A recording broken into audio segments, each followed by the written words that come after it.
All right, clap sync in 3. No, like 2, you really 1. don't have to. Okay. How many Great. claps was it? 4. Oh, shit. Go ahead and make yours up right now if you missed them. Okay. Is it in a pattern or? I'm going to clap 4 times throughout the recording. And then you'll Oh my just gosh, have it's to like match them Friends. up. There's 1. I got 3 more. Hey, it's Cory, your DM. Welcome to Vibe Proficiency, a D&D podcast about death, reunions, and that one orc handshake, I guess. As always, it's good to have you back for another episode. I've missed you. How have you been? Everything going good? You pet any good dogs lately? All right, for real though, I don't have much on the old agenda here besides saying thank you for continuing to spend your time with our little show and, maybe asking you to rate it on the podcast platform of your choice, or YouTube, I guess. Though I have to assume it's more of a thumbs up situation there rather than a rating, Also, our Twitter and Bluesky handles are in the show notes, and it'd be awesome to hear from you, unless you're going to be mean. I'm sensitive, Aubrey. I'm sorry. That's just a Vine reference for Casey, 10 years too late.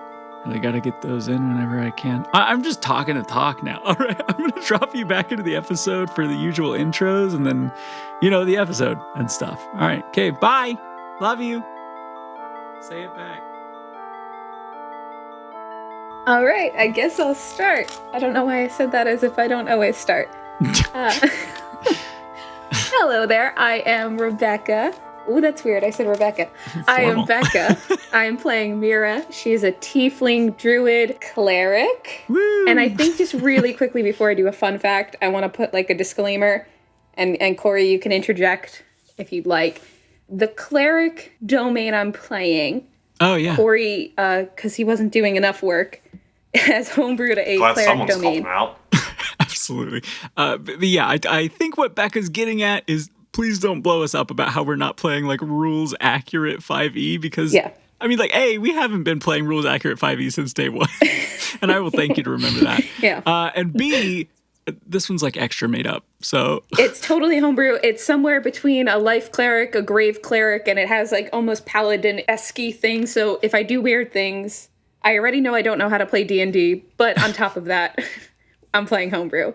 And we're figuring stuff out as we go. Things will get balanced and changed to see how they work. But for now... yeah, we'll mess with it as we play. I don't know. Yeah. So we can retcon stuff if we realize, that's not going to work at all. Yeah. I think what we have so far is fine. Nothing too crazy. Yeah, it's definitely going to be interesting. Yeah, it's kind of built on trade-offs. So, yeah. I don't know. It's a high-risk, high-reward kind of domain. And I'm excited for it. But my fun fact for this week... I want to talk about her first ever wild shape. So she found out she could do that ability because she was meditating one day and she kind of fell asleep when she was meditating and then she woke up and she had little paws and she woke up as a hedgehog. Just because she had seen them and they were cute and she didn't really know what was going on. And so she spent an hour as a hedgehog before she realized it wasn't permanent. And that's how she can do it. I imagine that was a little terrifying. A little bit. I think that's why it was a hedgehog, because it was something that is defensive. For sure. But also small. That sounds adorable. Yeah, I love that. I would love to wake up and just be this cute little spiky thing. But the irony of it being is she lived in the forest, so she never actually saw herself as a hedgehog. She just saw the little paws. She didn't look into the reflection, in the water. I mean, a hedgehog has 2 hit points. If she fell in that water, she is done skis. I wanted a little musical moment where the hedgehog starts singing. What do you think the hedgehog would sing? I don't know, something about being soft tummy and hard exterior, the duality of man. Yeah.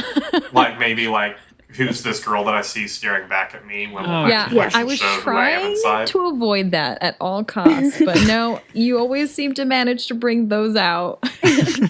Yeah, just replace who is this girl I see with what are these spikes I see. Nice. Way to take I appreciate that because that was a fluffy fact that you just made much deeper. And I appreciate that. Thanks for the assist there. Okay. Quesarito. I'm Casey. I play Kira, the Kalishtar monk rogue.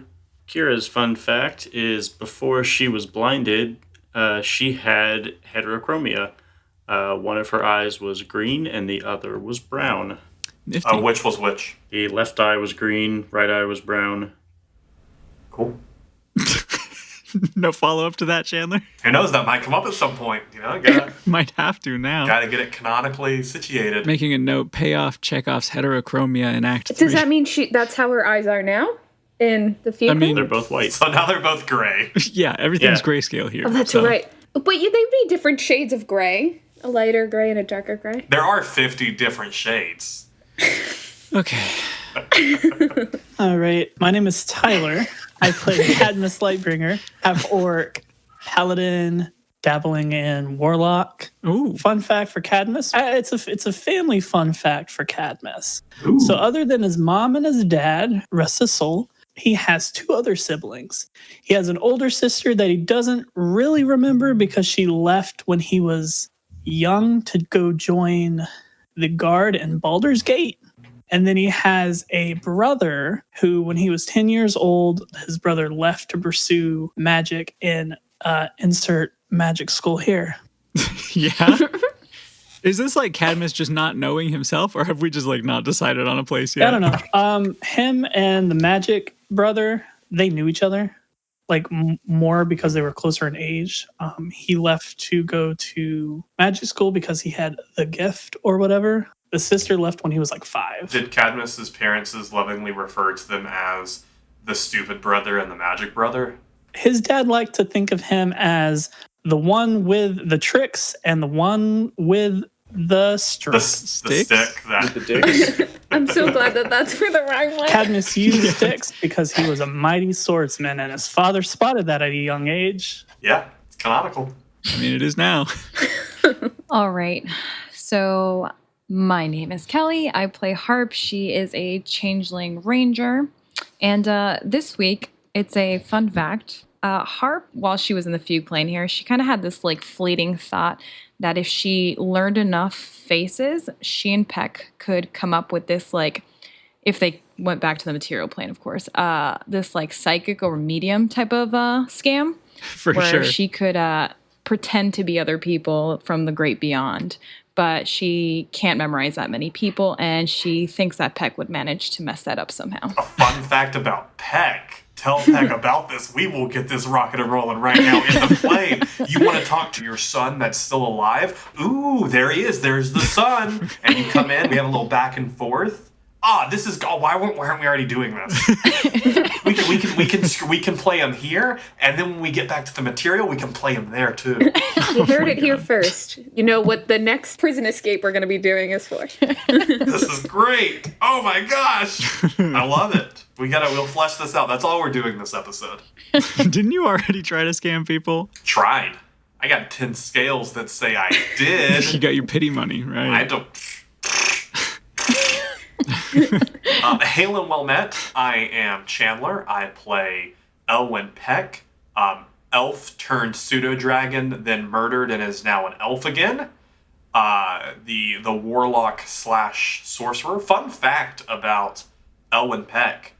Back when he was younger, before he got turned into a pseudo dragon, he did actually see the stage play for Fantasy Twilight, and he didn't really get it. He thought it was kind of weird. Like, because they did a lot of speed ramping, like, running around. Lot of speed ramp, yeah. Yeah, like they would start running really fast and then like running like really bad slow motion. It didn't make any sense to him, so he hated it. Yeah. The one thing that did stick with him though is in the baseball scene of the stage play, the little like baseball bat thing. 100%, It was great. He yeah. loved it. He tried to practice it and failed miserably. It's too bad. Which is kind of why I hated Fantasy Twilight until I started reading it. Yeah, if it's any consolation, I also couldn't consistently hit the bat spin. So, hey, I'm Cory. I play everyone else. Who's our NPC fun fact today? I have one, and feel free to ignore it, but I think the fun fact would be great if we could talk about the research you had to do for Peck and his Fantasy Twilight. Yeah, we made a whole slew of Fantasy Twilight jokes before, during, and after recording the last session. And, like, I can hang a little bit, mostly because I have been unsupervised on the internet since, like, middle school. But I had never actually read any of the books or seen any of the movies. And so the past couple of days, I have been doing what can generously be called research in that I am finally watching my way through them all.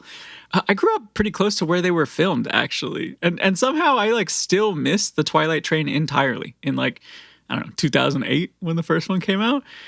Probably in favor of playing what was '08, Fallout 3 or whatever. Anyway, now I have knowledge enough to make specific jokes about Twilight, and I both love and hate that a bit. Which really sucks because I said that was a one-session bit, and I'm done with the Twilight bits, so... Yeah, and I kind of knew that going into it. But I just figured it was time. And gang, I am straight up not having a good time. But I think the cultural fingerprint it has left behind is, I don't know, for better or worse, unmistakable. So I guess that at least I get the jokes now.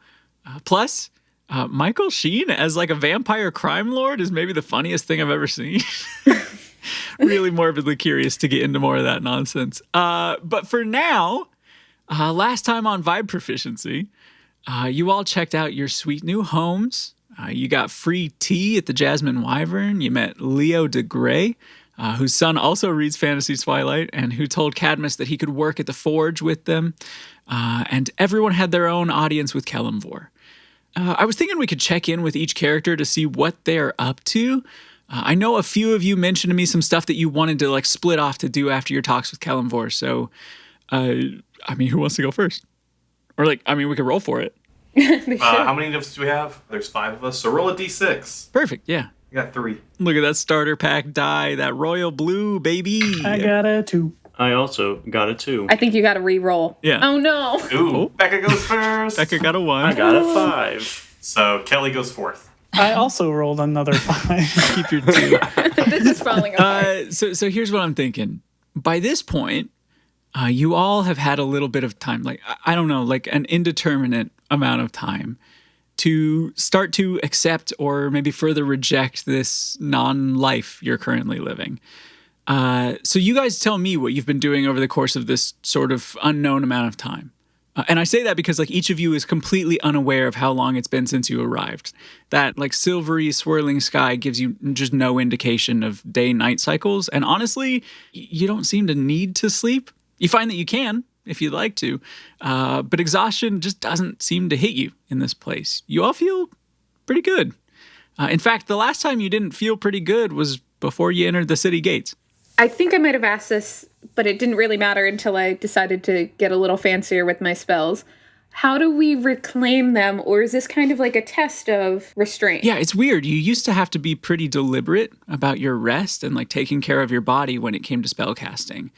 You knew what it felt like to have pulled a bit too much magic from the weave and the weariness that would bring you. But even if you do cast a handful of spells here and there, after a while, and it's hard to say how long, you just don't feel very drained at all while you're in the city. Okay. Great time to be a warlock. I already get my stuff back in half an hour anyways. Yeah, you're doing all right. I'm casting just Eldritch Blast as I walk, even though it's a cantrip, just as I walk. Just firing them off, yeah.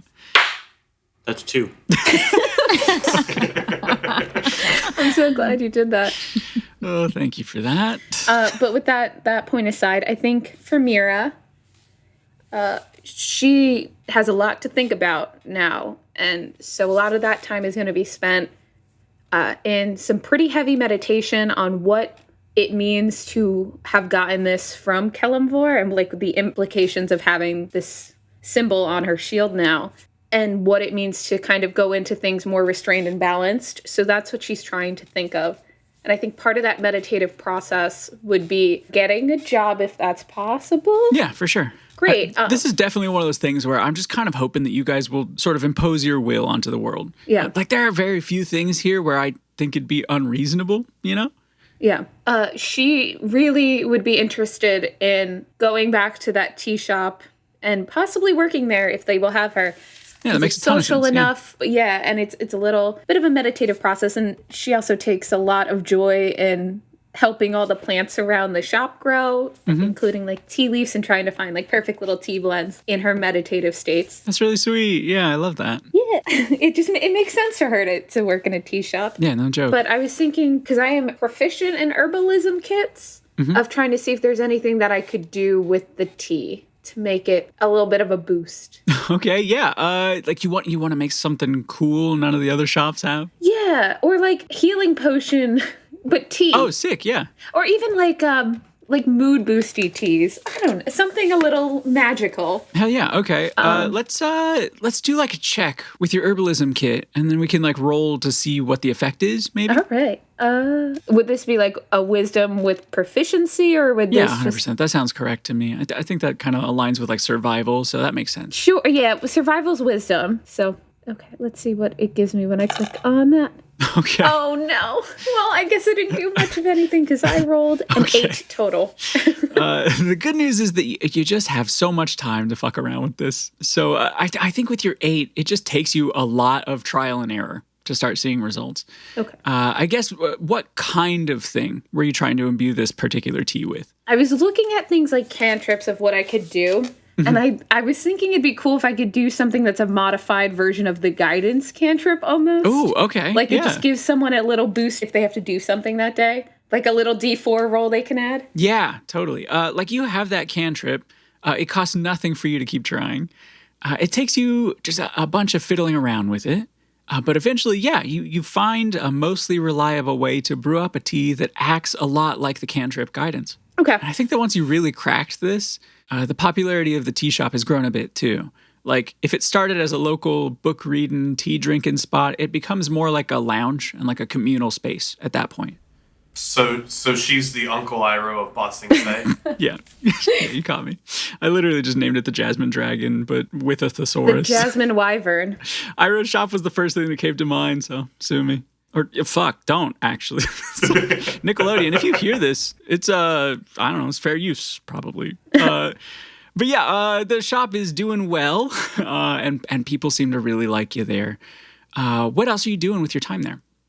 The whole time she has that letter in her pocket, and every day she thinks about sending it, but kind of freaks a little bit and just goes back to internalizing and figuring stuff out. And this is the letter that you wrote but didn't send, right? But you did send one off meant for Hildry before? I sent the Hildry one. Right. So I would probably amend it to be like, Hildry, I'm working in this tea shop. Sure. Contact her for answers. And then the other one is the one that she wrote kind of in distress, and it's a heavy weight for her as well because she wants to face it, but she spent so long thinking about it that for this is coming to terms with some big stuff. So yeah, she'll send that letter to Hildry and spend her time in that shop making some scales. Yeah, that makes sense. But yeah, we rewind a bit, some undetermined time ago, and you head back to the Jasmine Wyvern where you all had tea after seeing your homes. And that boy that comped your bill is there again. Or maybe he hasn't left. Who knows? You struck up a conversation, you told him that you were interested, and through, honestly, very minimal vetting, you got a pretty laid-back position there. And you figured things out pretty quickly. Started getting a lot of praise for your infused teas. You've been getting along with everyone who works there, and you got to know the regular patrons a little bit. And every so often, as you're delivering drinks outside, you do a quick scan of the area to see if maybe Hildry has gotten your letter and she showed up to see you. And each time you do, she's not there. You aren't having an unpleasant time by any stretch, right? Like everyone is so kind and you don't even really have set shifts. Things are simple, easy. But over time, you start to question whether she got your letter or if she did get it, but chose not to come. By all accounts, she should have beat you here, you know? And her absence is maybe starting to gnaw at you a little bit. Yeah, it's a lot of anxiety for her, I think. So every once in a while, I'll conjure up like the cute little animals, little fey creatures to just go around with the patrons. And then I'll kind of talk to them whenever I'm feeling a little in my head about why I'm not hearing from her. Maybe thinking that Anseal did something bigger or prevented her from being here. Everything but the obvious, I'm trying to convince myself of. Yeah, definitely. And you're grappling with the what ifs on it. But at the same time, people seem to be delighted with your conjuring of little animals. And it's not hurting your tips at all. It's basically if I overhear someone talking about an animal or a pet they used to have, immediately. For sure. Up to 3 times a day. Yeah. Employee of the month, really. It's a good time there. But every time that you go to wrap up a shift, maybe you linger a little bit, a bit anxious that she'll stop by when you're not around. And I imagine that it's a bit difficult for you, at least for a little while. Yeah, just a little bit. Between the group being a little more splintered in that, I think it's...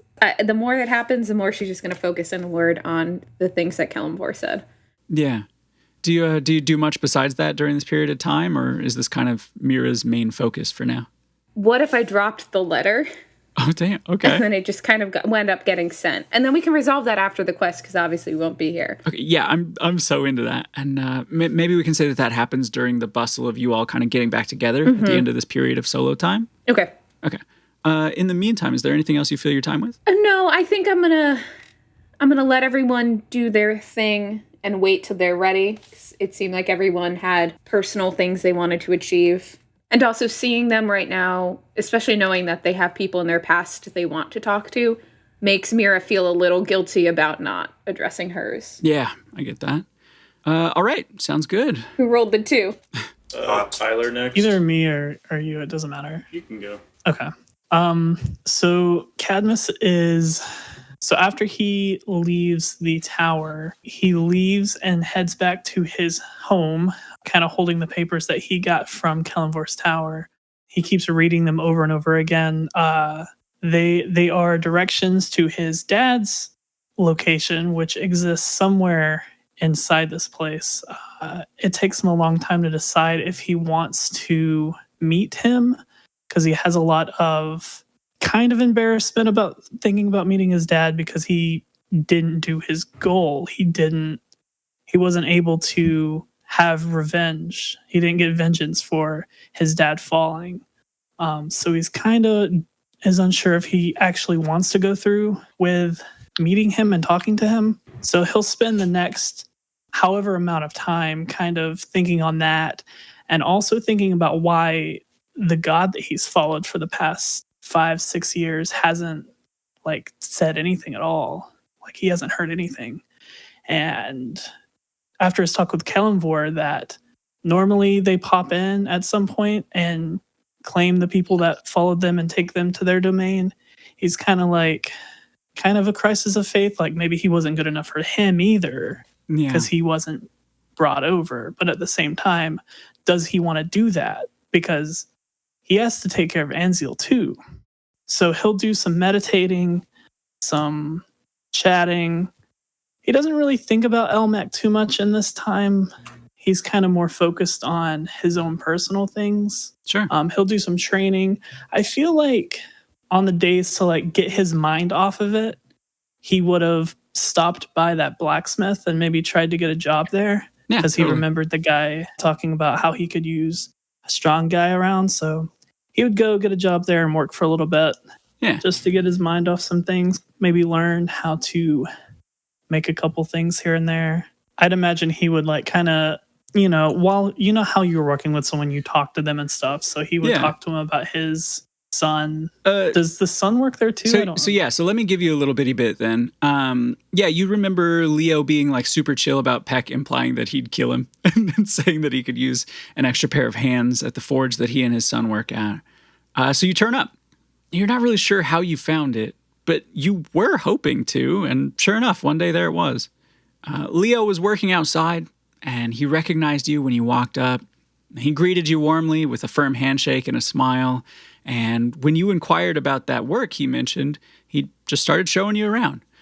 He introduces you to his son, Aiden, Ayden, who strangely seems to be just about the same age as Leo, if not a bit older.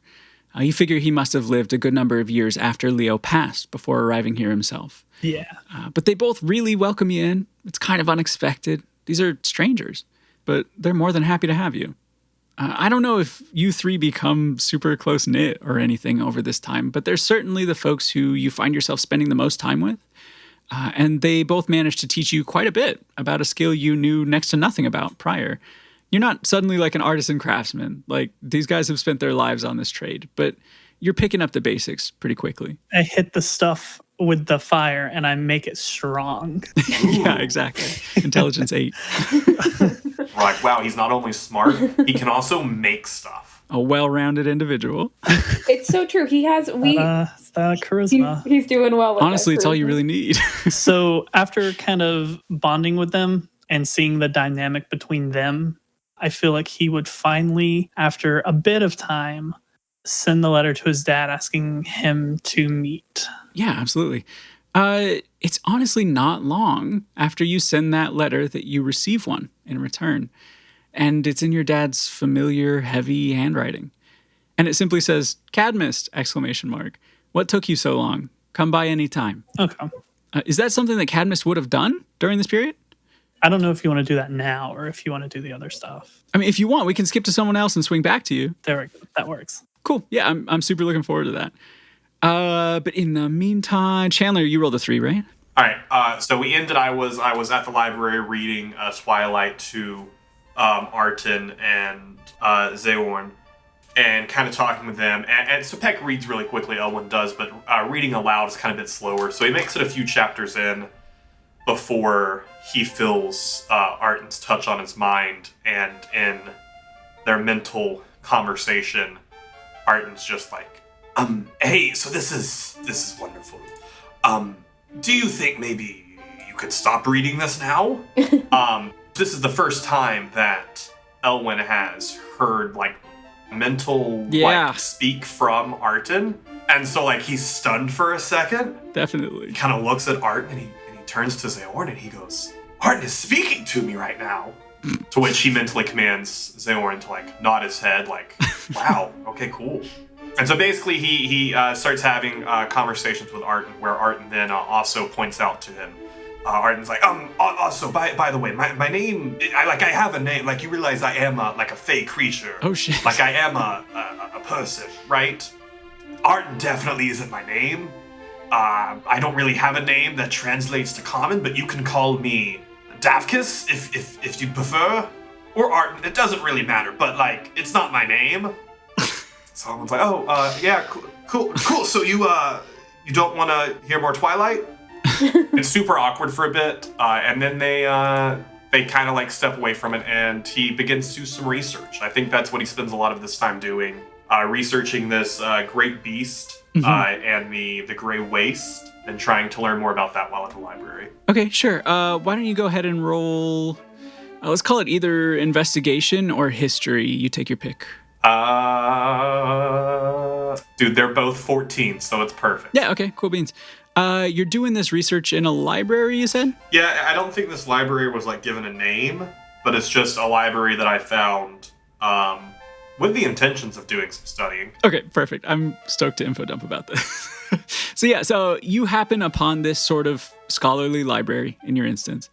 And like it makes some sense to you that your instance specifically has a library, because you kind of figure the only way to get stuff like this into the fugue plane is for someone to die while carrying it, or someone to recreate it while they're here, right?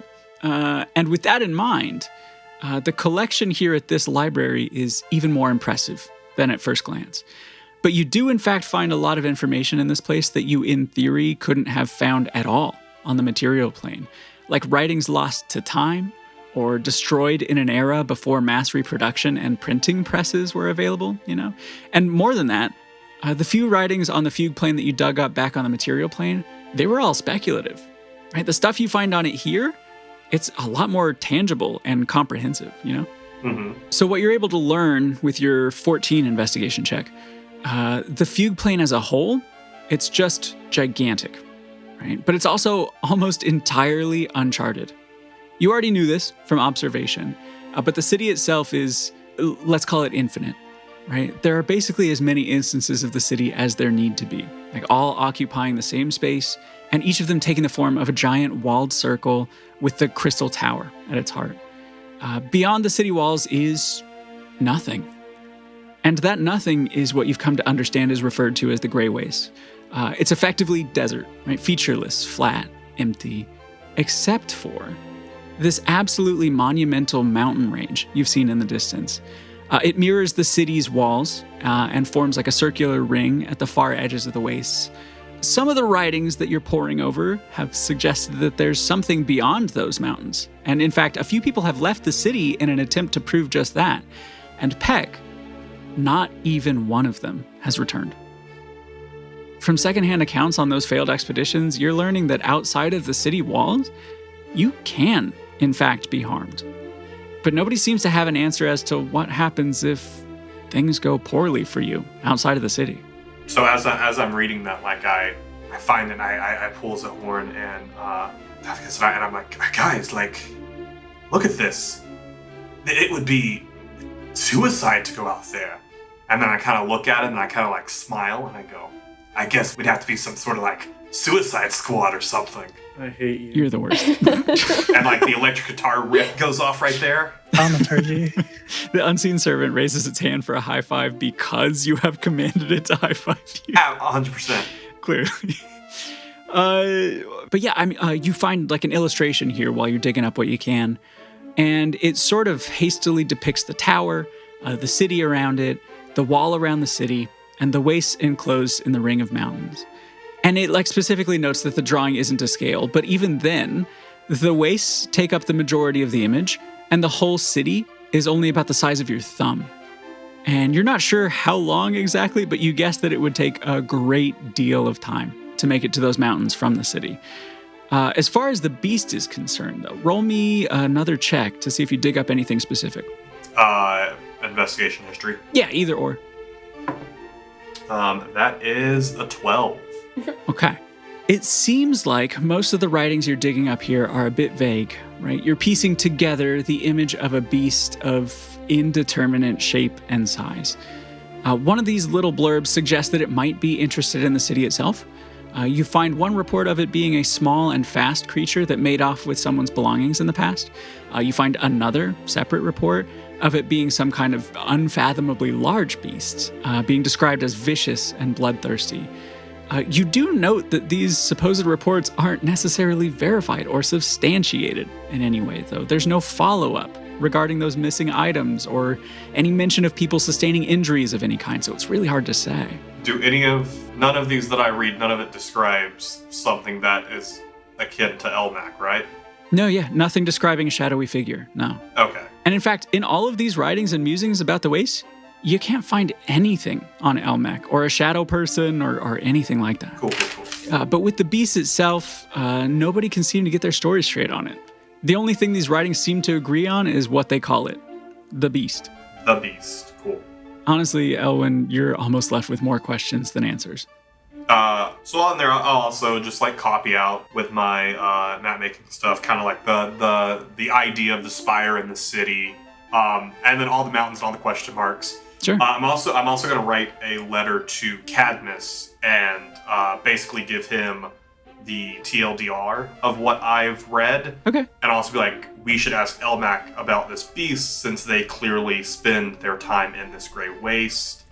Send that off to Cadmus. Mm-hmm. And then I also send to all individually to the group near the end of this amount of time that we spend, like, hey, let's meet up at the tea shop and talk about our next steps here. Yeah, okay.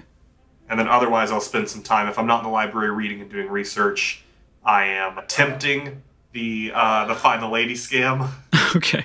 Do you attempt to bring Harp in on your scams again?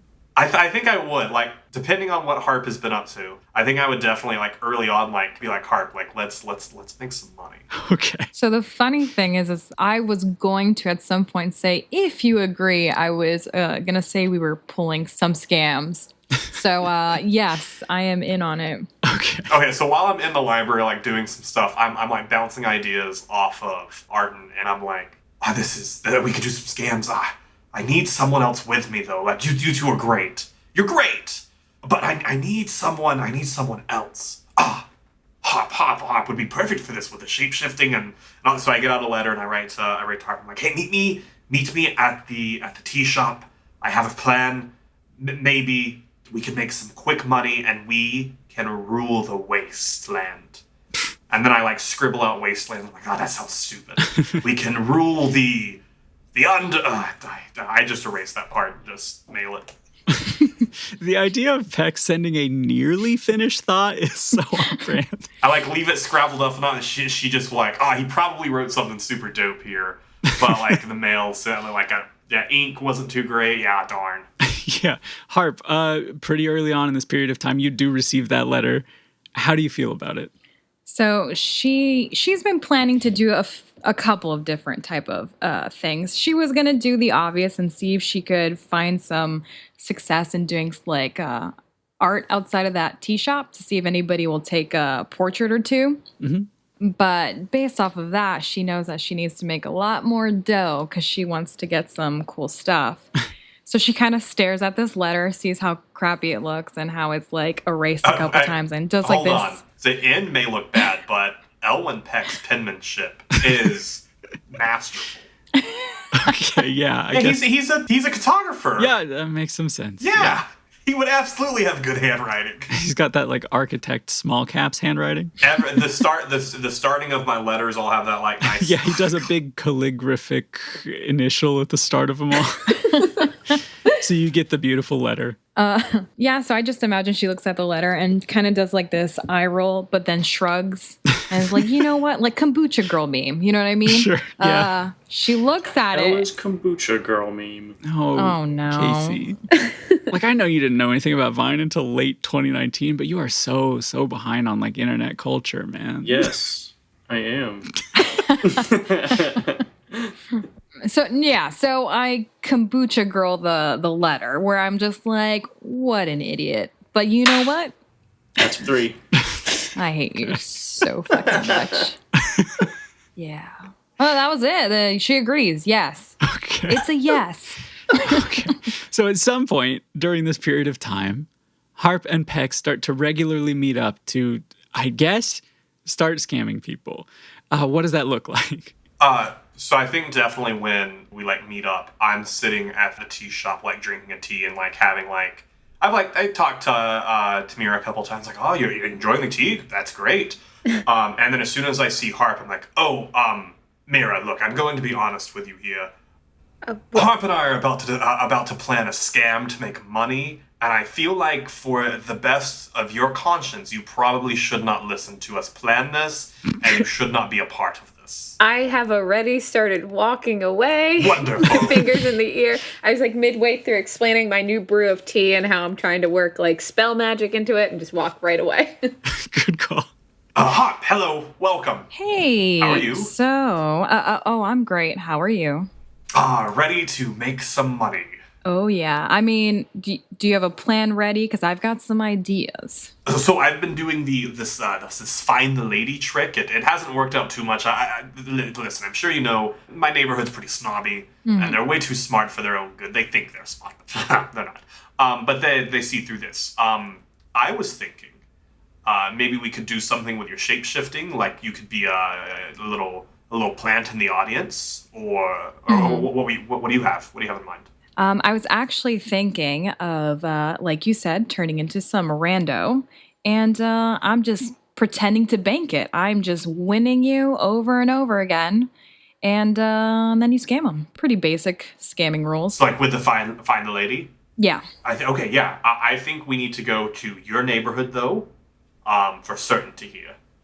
I can also have Zorn, who is also sitting at the table with us, my unseen servant with their outfit. I was like, we could have Zorn be in on it as well. It could be like more people in the audience. Yeah. Yeah? So Harp starts poking him. I'm like, can he react, fluidly? Can he act? I make him react as fluidly as he can, which is kind of stiff. Very stiff. Oh, man. Okay, well, maybe he could just, like, stand there and just help draw a crowd. Sure. Okay, yeah. Yeah, and if it doesn't work, we're gonna get rid of him. Okay, let's just settle that now. Yeah, give Zaywin, like, a little pat on the back. All right, so you want to go try it now? Yeah, let's do a trial run. Cool, we go do a trial And run. as she says this, she changes into Fan. Ooh! And I actually have like this, like, not a backpack, but like this little satchel, and it's got a few different like hats and stuff. Just so if we move around the street, I can do different outfits / faces. I have some random changes of clothes in my pack that I was using for Zaywin to trade out, so this is perfect. Perfect. All right, so let's go set up. All right. So we go set up and we try and run the scam a little bit. Great, yeah, let's role play the same bit again. I just want to validate that your plan is to run what is possibly the most famous scam, specifically in Harp's instance. No, of well, the city. it's not the car. It's find the lady, but it's with the ball and the cups. Okay. So ball and cup. So ball and cup, yeah. So ball and cup. Yeah, this is just 3-card Monty with different props. Listen, And y'all, you've I changed don't. functionally nothing about the last time you ran it. You're just tagging in Harp instead of your unseen servant, We're right? doing it in a different city this time. Yeah, Harp's city? Like, I just want to make sure I understand. Oh shoot! All of your people are freaking rogues, aren't they? Dang it! No, Good thinking. I think we have to try it. I'm so down for you to try to scam some people if you think that that's a good place to find them. Okay, I want to scam some rubes. So here's the thing. I'm thinking like Mira's town is probably really innocent and happy, and We should get Mira to let us into her town. Mira's town is a town of druids whose magic is entirely based on wisdom, just as an FYI. But not perception. Well, listen, we're going to be the Robin Hoods of this, except we aren't going to give it to the poor. We're going to keep it for ourselves. So yeah, let's do it in her instance, because I wouldn't know. What, Harp's? all right. Yes. Thank you for this gift. You will most certainly regret this. So you both get to a populous area in Harp's instance of the city. Yeah. And you all get your stuff together and set up. Table with How cups. do you guys go about drawing in your crowd? So I think the same way I did it, but now I got actual skills. I have 10 skills. So I give 5 to Harp, so that way I can I'll be like, listen, or as we're planning this, I'll give you the money and then you can slide a hand it back to me and you can change around the corner, come back. We'll let a couple people win, a couple of the people win, and then we'll try it. We'll try and keep doubling or nothing. How do you think? How do you think that is, Harp? Sounds good to me. I make up some, because I still have some stones in my bag. I make up some magic mouth stones. With some random applause, as well as some Harp, are you good at voices? Are you good at different voices? Yes. It is basically what So I am. I can give you some of these rocks, which when activated you'll be able to audibly hear them. You could record a couple of different lines of oh wow, this is so impressive, or wow, they're winning so much money, stuff like that. And then I can give them to Zeorn. Zeorn can activate them, and then it will sound like they're talking about wow, look how good this is, and to help draw a crowd. What do you think? Sounds good to me. Is he reliable? And she pokes him again. Before she can poke him, Zeorn reacts to it. Too early? As I see the hand coming up, I make him react. Flinch. Look how reliable! Look, so reliable. Okay, if he drops a rock, I'm out, okay? And I won't protect you. I will turn into whatever's the first thing I think of. He'll be great. He'll be great. Okay, fine. I'll do it. Perfect. And I put my hand up for a high five. She slowly just she's already in too deep and high fives him back. Okay, yeah.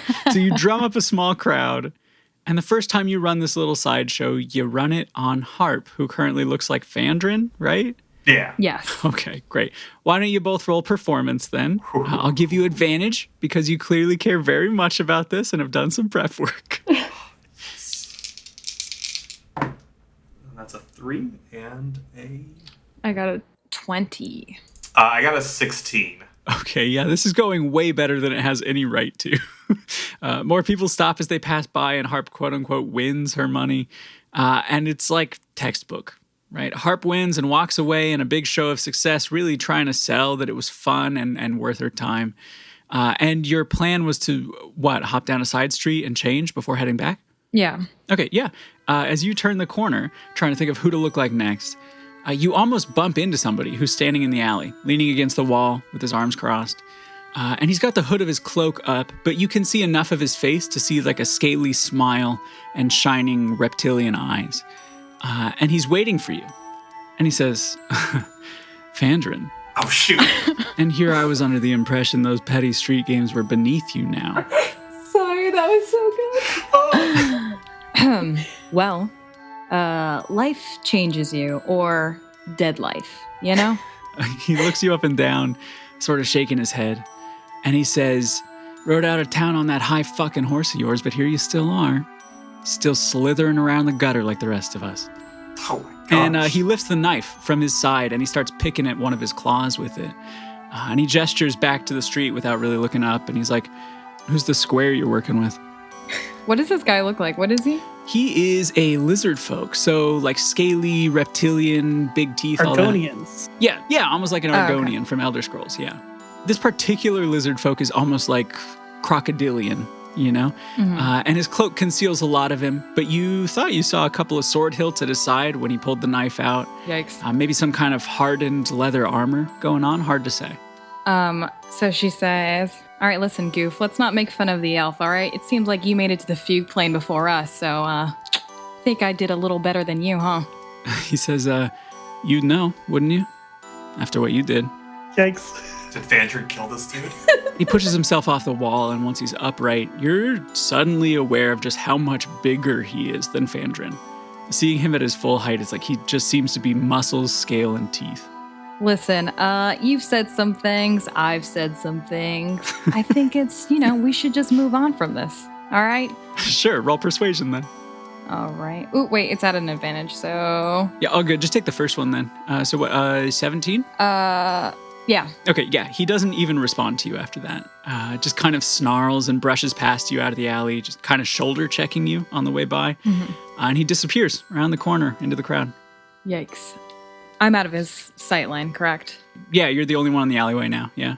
All right. I'm gonna just change into... I'm trying to think of who I was going to turn into, because I realize we're not in a good area. Just try the Kellenvor. I'm definitely standing out there going like, man, where's Harp? I'm out here making thousands of dollars right now, and she's just not here. At this point, I assume I've made 1,000 scales. After only fake scamming your friend, you've made 1,000 scales. Okay, so she is going to turn into... I was trying to find her name, and I can't freaking remember. Harwell? She was... No, she did her armor. Oh, Ro? Yes, Ro. I would love to turn into Ro. Isn't she dead?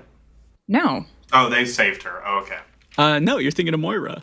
No, but... Well, I know Mora died. I thought Ro also died. We need to find Mora, by the way, and ask her how she's doing. Yeah, who knows where she is at this point. But Harp, you turn into a giant hyena woman. Yeah. Yeah. Well, the thing is like, I want him to see that an obvious face that he knows. You know what I mean? Like, if I come back as a regular person, he's not going to know who the hell I am. Okay, perfect. I didn't give him, like, a signal or a We weird should wink. come up with a signal. Yeah. Or a weird wink. Okay, you can absolutely do that. You can't, however, manifest a tail with how your shapeshifting works. That's true. Oh, boy. You could have just lost it in battle. It's- Come up with like a really cool story. True. Yeah, up to you. Actually, when I get back, I kind of just want to do, like, not investigation, like, I guess a perception to see if I caught on that, like, we're where all the rogues are. You know what I mean? Like, we probably just screwed ourselves over. Sure, okay. Are you gonna change still, or are you doing this as Fandrin? Well, I want to look kind of scary in case Big Boy comes back, which Okay, is why sure. I picked Ro, and so that Peck knows. So yeah, I'm still sticking to it. Okay, yeah, you quickly and discreetly shapeshift into Ro, and you take a different route back to the table that you and Elwyn set up, and the crowd is slightly bigger than before. And taking a look at all these folks, I'm not even going to make you roll for it now that you're actually looking for it. You almost immediately notice someone in the back of the crowd quietly cut a money pouch off someone's belt. Keep walking. You see a couple of people subtly communicating in those weird hand signs your mentor tried to teach you ages ago. Yeah. And it hits you. There might be some other thieves and scoundrels afoot here, yeah. Elwyn also has no idea if Harp has returned. I never met Ro. Oh my you God. absolutely did, though. I fought with her. I fought with her in that battle, but I never spoke to Ro. I didn't go to that shop with them. Oh my So for all I know, gosh. Ro was just someone there. I didn't no. clock Ro. Okay, But I think it makes Oh, it funnier. no. I mean, yeah, a bit. Man, I really regret Ro now. Listen, I washed out of the Thieves Guild real fast. Yeah, no joke. And as you're realizing this, I think we cut to who rolled next? Casey? Yeah, I think I'm up. Yeah, I think we'll let things simmer a minute with these two and cut over to Kira. So tell me what she's been up to during this period of time. So, in her chat with Kellenvor, Kira asked about the whereabouts of her former head of her order. So, she's going to go find him. Sure, yeah. She got directions from Peony, and she's going to go find him. And she wants to finish the training that she was undergoing at the monastery. Not that it's going to make any difference because you're in the fugue plane and Kira doesn't really have any intention of going back. So it's not so much of like a finish the training to defend people. It's finish the training because I started the training. Yeah, because she said she would. Yeah. Yeah.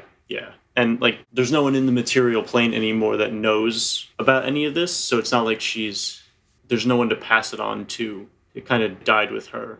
Yeah, absolutely. So, okay. So, yeah, shortly after where we left off last episode, you take the directions Peony gave you, and you set out to find Kunwei, the head of your order. It takes you a while to find him, not because he's hiding or the directions are particularly complex. It's just kind of overwhelming navigating by sight in this place. It's a skill you haven't had to use in ages, and there's just so much vying for your attention at any given moment.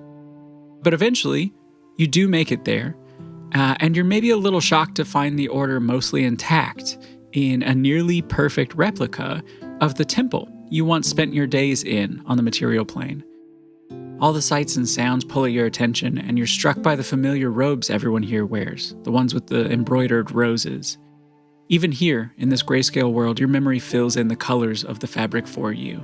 Flax and amber and saffron, rich, warm yellow tones that make you feel calm and welcome and at ease. And as you're reliving memories of this place where you lived for 7 years and the people who made it feel like home, a soft voice from behind you says, "I knew you'd find your way here eventually. I'm very glad to see you."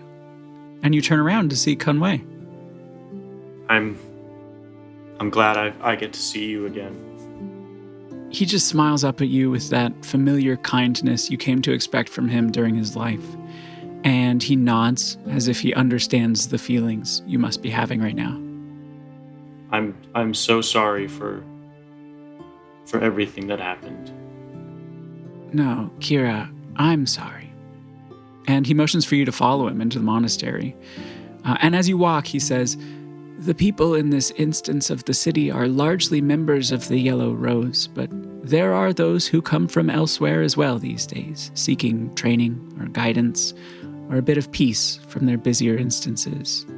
But as for you, what do you seek?" I want to complete the training we started. I know it means virtually nothing now, given our state, but I started along this path and I can't leave it unsettled. Yeah, I think he just kind of smiles as you continue on through the halls of your former home.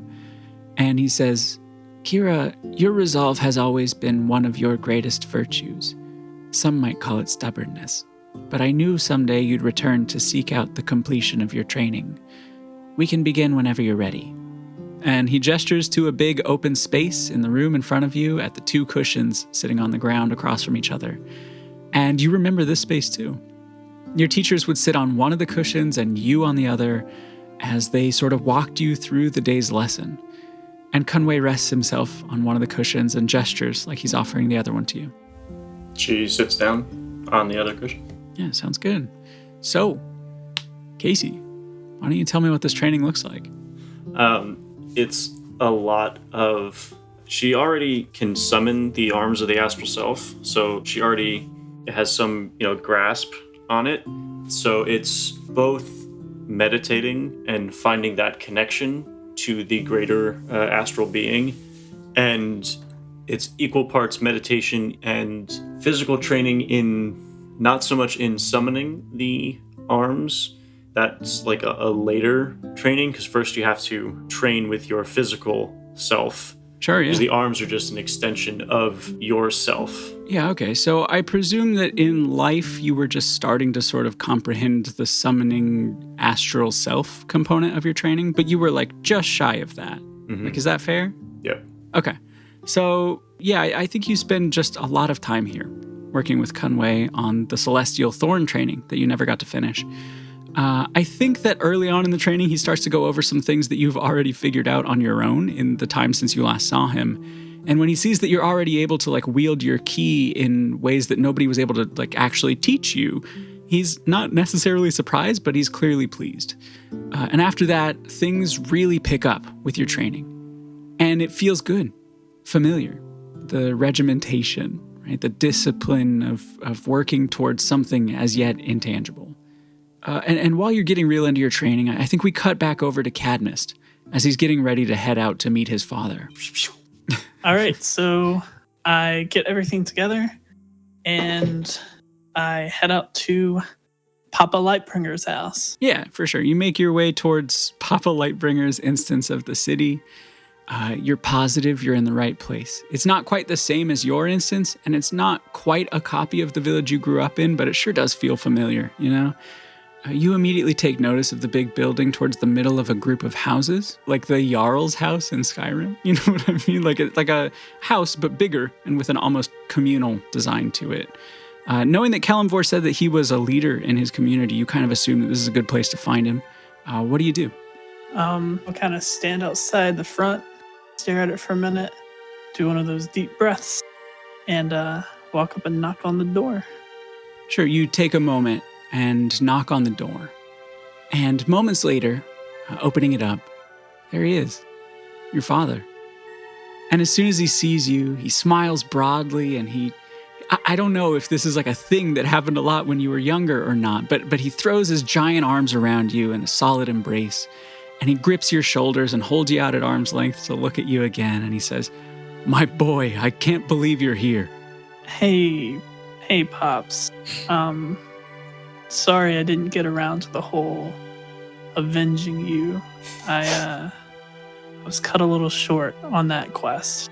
He smiles and nods, just taking you in. And then he opens his mouth like he's going to say something, but before he can get a word out, you hear this familiar sound from inside the house, the distinct call of a raven. Your father kept one as a companion just about as long as you could remember. And he chuckles and he says, "Why don't you just come in?" And he steps aside to wave you in. I will enter. Yeah, and he walks in behind you, moving things aside to make room for you to sit. And he says, "So, can I get you anything, or?" No, I'm good. So, sorry. Go ahead. It's good to see you. I see you brought Nevermore with you. He smiles and nods towards the bird in question, just sitting on its perch, kind of, preening and paying you little to no mind. And when you look back to your dad, it's like you can just sort of tell he's not sure what to do or say right now. So I don't really know what I'm doing with myself now. The last time I saw you was when that figure attacked with all of those monsters. Mom was carried away. I have no idea where she is. The family just hasn't been together, so I've just been kind of wandering. I vowed an oath to avenge you and find Mom. So I feel like I've started a darker path than when you last knew me, but I don't know. I don't really know what to do now that I'm here. The rest of my friends want to head back, but he's kind of just listening and nodding until you say that your friends want to head back. And he kind of tilts his head a bit, and you can tell that he's thinking that's an odd thing to say. It's been nice being dead, but I'm gonna head back. Yeah, exactly. He kind of smirks and says, "Had enough of being dead already, huh?" I don't know. The group that I've been with for a while, we've been doing some good here and there back in Port Crescent, and I don't know, we have this notion that maybe we could go back. We all had a chat with Kalimvor, and this guy that I run with now, Elwyn, he has this big idea that could maybe have us return and finish what we started against the guy that took us out. Part of me really wants to, but a part of me is like, it's nice here. You're here. The only thing is I can't see, Arcus or Rhea anymore, and I have no idea what happened to Mom, so... I think your father just kind of listens while you're talking. He's never really been much for words, right? He's always been about taking action. So when you finish, he nods and pushes himself up to stand. And he puts his large hand out to help you up from your chair, and he says, "Why don't you come with me? and he walks off down the hall with you in tow. And the house is really reminiscent of the one you grew up in. But the room he takes you to is unfamiliar.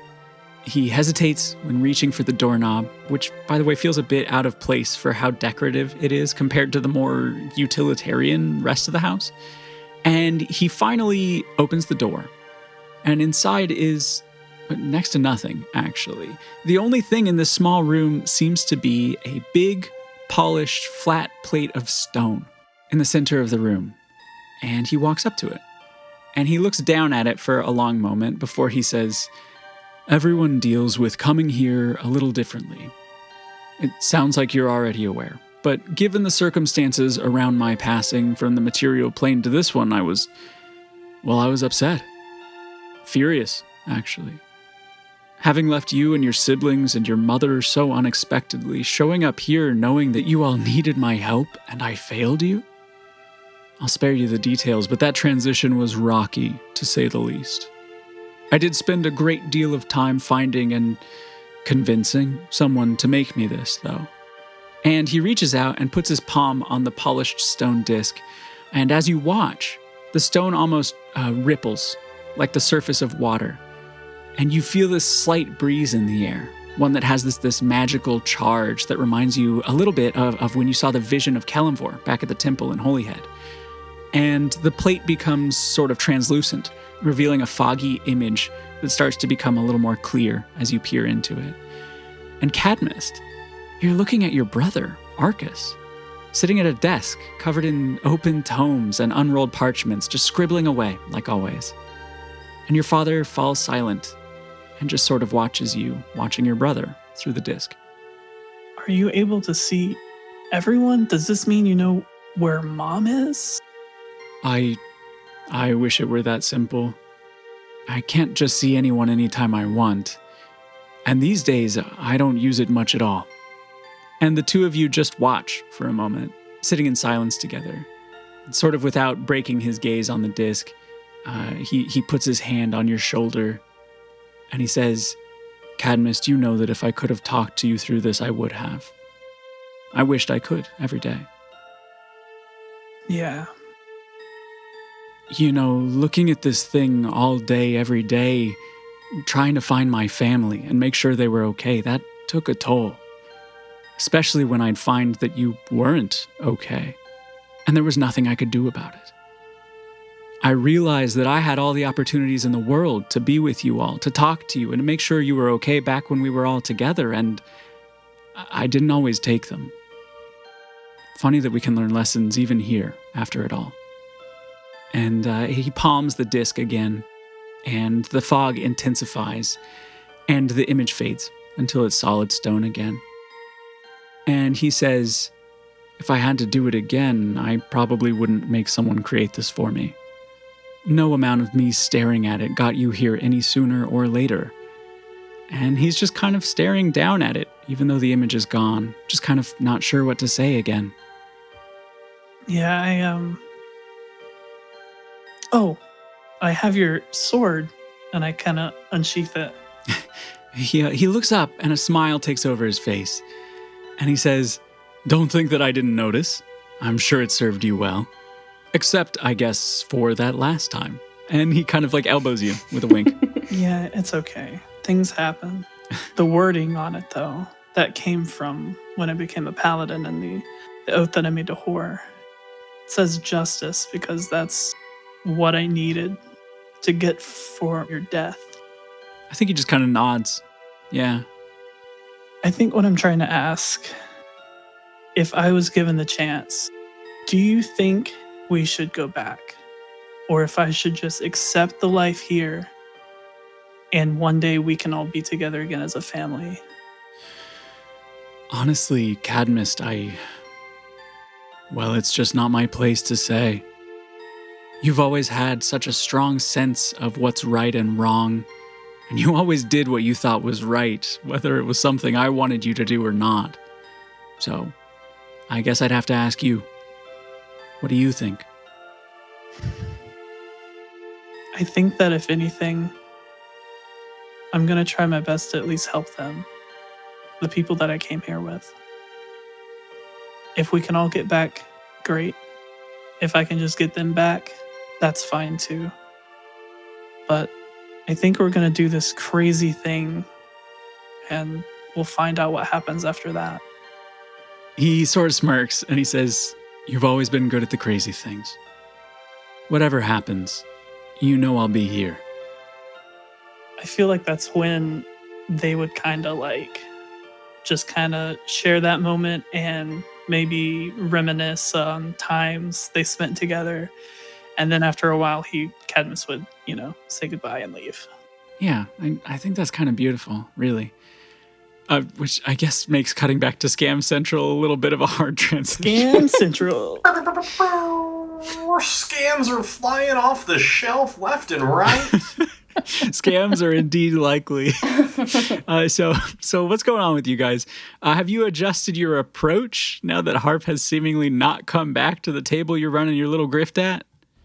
After a little bit of not seeing Harp or not getting anything I give him with the mental link to Dad, because I'm like, hey, maybe fly over to that alleyway we saw her go towards. See if she's dead.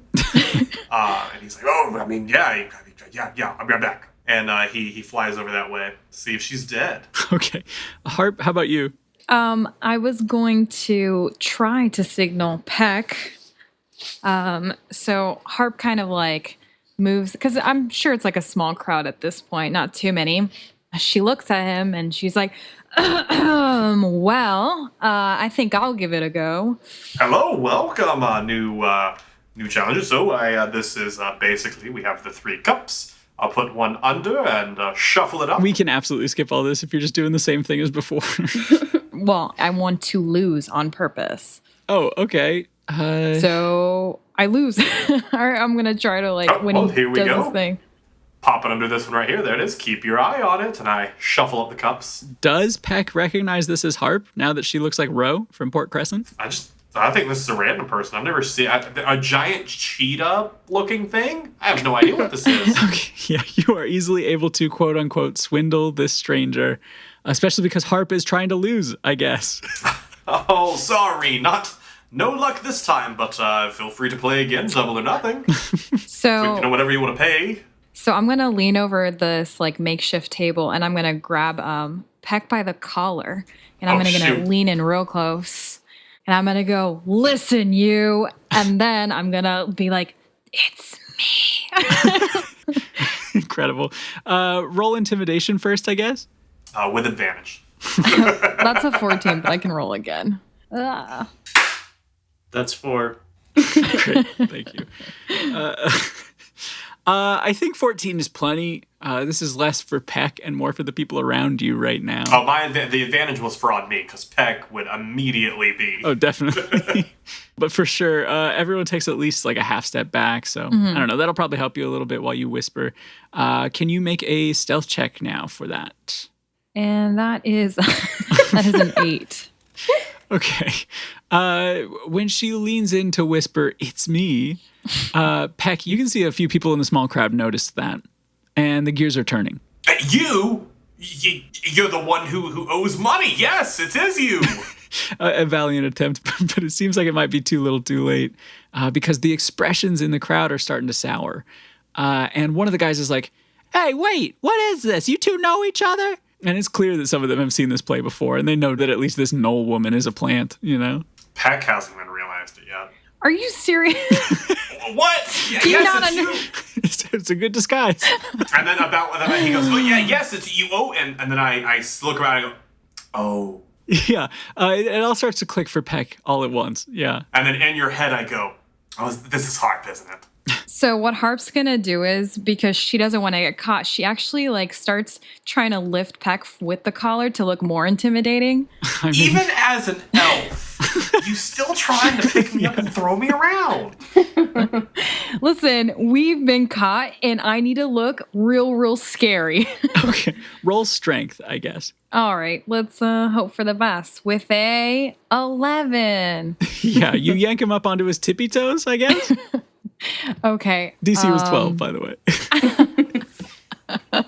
But now that the jig is like squarely up, like everybody is shouting to each other that this is a scam. Like if they didn't understand the gambit you were playing before, everyone does now. Look, everyone. As I like try and push myself away, I don't know who this person. I think this person is trying to scam all of us. I think if you see that, hey, you person, you should definitely get out of here. And if any of you see this person again, I think we should all stab them.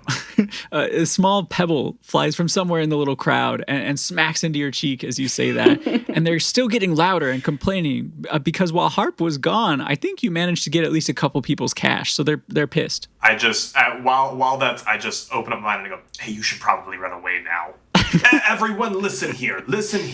This person is absolute this terrible, and I reach out and put my hand on Harp's shoulder, and I go, if we see this person again, and as I do that, I cast invisibility onto Harp. Okay. And they become invisible, and then into your head, because I'm still touching you, I go, you're invisible, you should run away now. And I go, well, where did they go? I don't even know. How does that even work? Am I just invisible for... You're invisible for an hour. It's a concentration spell. And you are invisible for 1 hour unless you try and attack someone or cast a spell. Okay. I'm walking away, but watching you.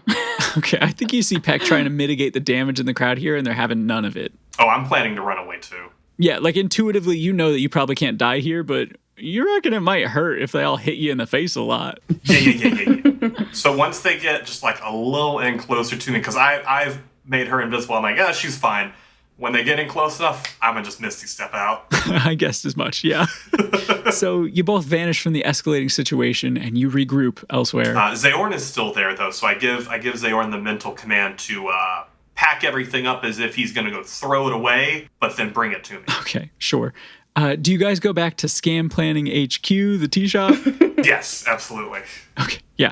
Mira, you're delivering some fancy guidance herbal tea to a customer, and you see Ro, minus a tail, and Peck a little out of breath as if they just ran from somewhere. And you can tell it didn't go well, whatever they were up to. I look at them and I put my hand up and I say, I don't think I want to know. It didn't go well. The less I know, the better. It didn't go well. Let me get some tea. Can I have some, please, too? Yeah. And I give them not the guidance tea. Plain tea. Plain old regular tea. How much did I end up making away with? We'll get to that in a minute, actually. We're going to roll all together based on how everyone spent their time. Oh, okay. So I'll just... Like, Cadmus and Mira got jobs, so I have to assume that they'll have, like, a little bit more than you. Whatever we ended up making there, like, I've like, split with Harp. Totally, yeah. Just so you know. Okay. So, from the reunited father and son to the chaos of a failed grift, and now... back to the serenity of a monk meditation with Kira at the monastery, I guess. Kira, it's been a long but sort of unknowable amount of time since you resumed your training with Kunwei. When we cut back to you, it's the end of another lengthy day of working with him. And just like every other day during your Celestial Thorn training so far, you're wrapping up your guided meditation to finish things up until tomorrow. But instead of dismissing you for the night, he says, Kira, you've done so well during your training. As ever, you've dedicated yourself fully to its pursuit, and I expected nothing less. The amount of progress you've made on your own is frankly astonishing. And you've more than grasped everything I've tried to pass along to you here. Kira, I believe you're ready. I have nothing more to teach. My time as the bearer of the title has long passed. You, Kira, are the new Celestial Thorn. Defender of the Rose. And he smiles and bows deeply to you. How does Kira feel hearing all this? I mean, obviously honor, because this is what she's, been training for. Yeah, I can imagine. And I think Kunwei can too, because he holds up a hand as if to indicate that he has something more to say. And he pauses a moment, and he says, You know that there can be only one in our order at a time who may hold the title of Celestial Thorn. It's a long-standing tradition that the previous bearer signifies their student is ready for the mantle by bestowing upon them the hand wraps passed through our order for generations. And when you passed to this plane, you brought everything that you had with you at the time, correct? Yes, I did. As did I. The hand wraps are indeed here, but there's a complication. I know you're not yet familiar with the ins and outs of this place. There is something outside the city walls that has been known in the past to covet the material possessions we have here in the city. Things of great sentimental value, things of great beauty, but also all sorts of objects in between. Unfortunately, such is the fate of the hand wraps of the thorn. They're lost to us now, taken by the beast. But Kira, if I had them still, I'd bestow them without question or hesitation. Please forgive the lapse in ceremony. And he sort of bows his head to you. You said this beast was outside the city limits? Conway nods and he says, "That's correct. I know there are those who have attempted to find where it disappears to in the past, but I'm not sure what came of that. It only makes sense that it finds its home somewhere in the mountains, I suppose." For the sake of our order and to atone for everything that I did to bring the order to an end, I will venture out past the waste and retrieve the hand wraps. Conway shakes his head and he says, "You misunderstand. I'm not suggesting you venture outside the city to find them. The hand wraps are largely symbolic, and they won't necessarily do you any good in this place anyway. I know you'll do as you believe you must, but I must first let you know that I think it unwise for any to go beyond the walls unless absolutely necessary." Super awkward.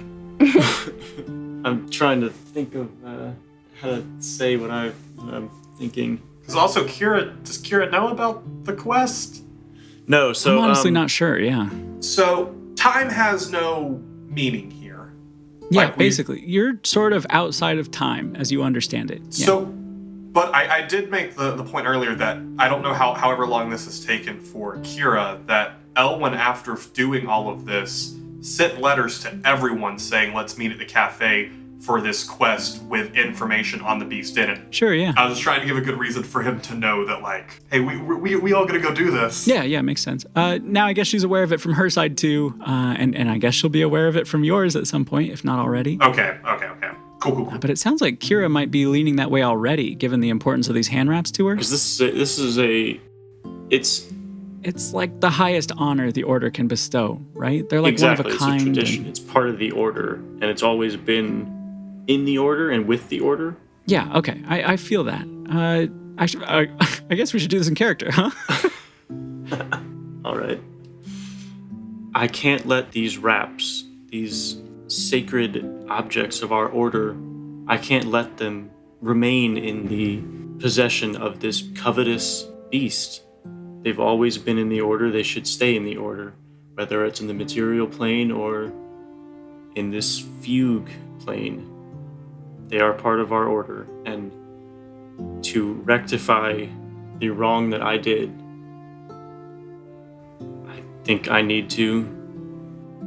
I know I need to bring them back for us. I think he just kind of looks at you solemnly for a moment, just kind of contemplating and like studying your face. And finally he says, "If I didn't know any better, I'd call you a fool. But if anyone could, I suppose it would be you. But really think about this. I know you've done it many times before, but braving the unknown always has its risks." And then he gives you a bow, sort of indicating that he doesn't have any more to say on the subject. Kira's gonna return the bow and then go back to her hut. All right, sounds good. Shit. Okay, is your plan to like take off on your own? I think Kira's just gonna head out. Okay, gotcha. So she doesn't even get the letter. She's already on her way. I mean, I do actually love it if that's how you want to play it. I do just want to reiterate, like you have next to no information about where to start looking for the hand wraps or what you might encounter outside the walls. I'm okay with that. Yeah, I kind of figured she might be. Yeah, all right. I'm going to miss Kira, but I am so stoked for Casey's third character. That was the last time that we saw Kira. Then yeah, everyone but Kira gets the letter from Peck. And one at a time, Peck. They start to meet up with you at the place you told them to find you. And even though you're not quite sure how much time has passed while you're waiting, it feels like it's taking Kira a long time to make her way here. And eventually you all kind of start to think back to your last real conversation with her before each of your chats with Kalimvor. You realize you haven't really seen her since. And yeah, maybe she really is just trying to make the best out of being here. Planting roots, moving on. Maybe she's not going to show. Or maybe she decided that part of moving on is moving on from the party, too. Yeah, that kind of plays into what I was thinking anyway, because I was just going to, on the opposite side, like being at the cafe and waiting for everyone to come. And I imagine Peck and Harp are still sitting a little upset about their scam. Totally. Just being like, you realize you're a warlock and a changeling. Magic shows? Didn't think of something like that. Entertainment. We should have done that. Like, you could have, like, not that I would have done this, but like draw a crowd, maybe then pickpocket. You want that's Mira, the scam you want? Mira, listen. I know we're all new to this. I thought this would have been more entertaining. and then seeing, I presume at some point during that conversation, Cadmus would walk up and would just be like, seeing him. I don't know. How is Cadmus feeling? I don't want to assume. He is after talking to his father. He's better than he was last time you saw him. He seems like he's at a certain amount of like peace and ease with his resolve and what he's decided to do. I just silently offer Cadmus a cup of tea and then just look back. Has anyone heard from Kira? Now that you I mentioned sent her a it. letter. I mean, you got yours, right? I did. And at that point, I pull out the letter from Peck that I got and then tap around a little bit because I realize my second letter that I've been hiding is not in that pocket. Ooh, yeah, for sure. Well, she did leave when we all got here. Maybe she just doesn't want to go. That could be the case. She did seem very... Have any of you actually spoken to Kira since our conversation with Kalimvor?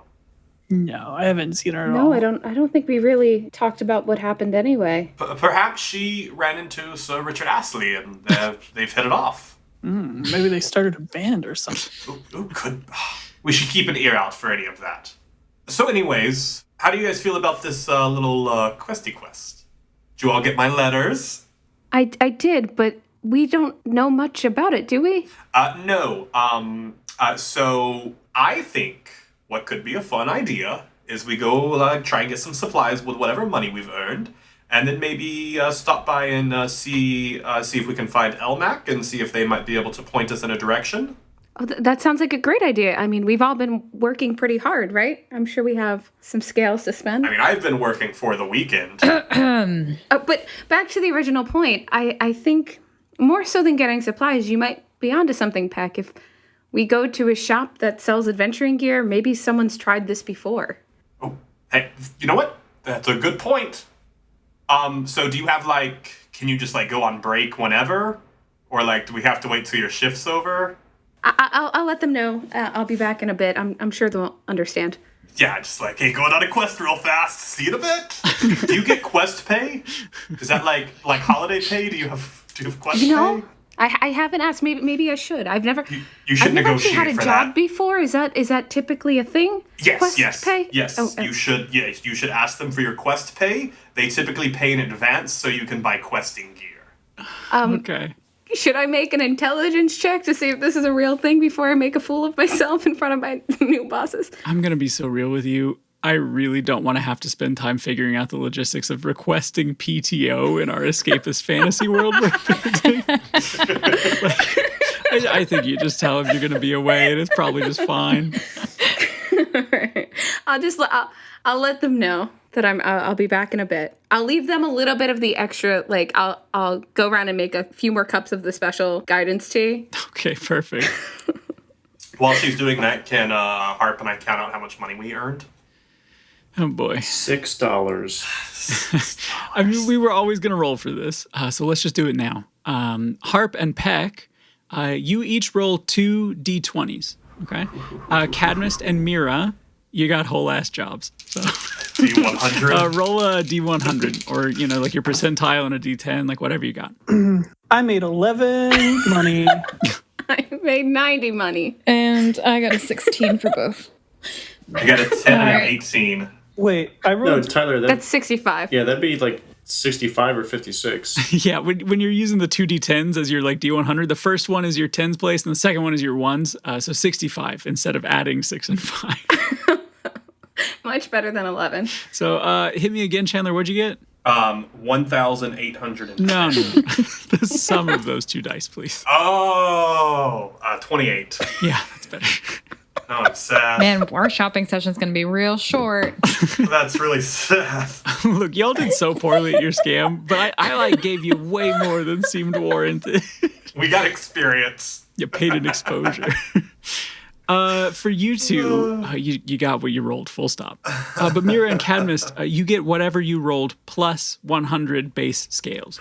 I currently have 38 skills total then, Yeah, true. because I have 10 from the first time we did this. I did say I was trying to sell art, or did I dream that? No, I think you did say it. I think you were going to try to make caricatures outside the cafe. Oh, yep, I remember that too. And I also stole a lot of Kelly's time by doing that scam. Sure, yeah. She never did her own thing. Kelly, roll another D12 then, please. All right. How successful was I? Cool.